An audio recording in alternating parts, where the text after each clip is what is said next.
Guys আমরা দুই বন্ধু মিলে আজকে পরোটা খেতে পারলাম। তো 2-3 দিন জার্নি করার পর ফাইনালি আমরা পৌঁছে গেলাম পরোটার দোকানে।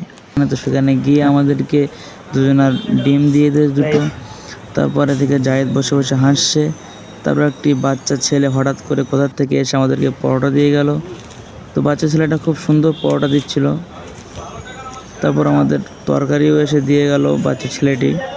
তারপর সেখান থেকে আমরা পরোটা খেয়ে নিয়ে তারপর ওখান থেকে বার হয়ে আমরা যেহেতু হুগলি ব্রিজ পার হচ্ছি, এখন পার হয়ে ওই পারে যাব। ওই পারে একটা কাজ আছে, বিশেষ কাজ, সেই কাজ করার জন্য আমরা ওই পারে যাব। ওই পারে গিয়ে দেখুন কত সুন্দর বাজার। এখানে এই বাজারে সব জামা কাপড় বিক্রি হচ্ছে, থালাবাটি বিক্রি হচ্ছে এখানে। তারপর সেই বাজার থেকে ঘুরে আমরা একটা দোকানে গেলাম সিম পোর্ট করার জন্য। সেখান থেকে আমরা সিম পোর্ট করে এবারে মালসার দিকে রওনা হব। তো জাহিদ ভাই সিম পোর্ট করা প্রায় হয়ে গিয়েছে। আমার তাহলে সিম পোর্ট করে তোমরা সাবস্ক্রাইব করো।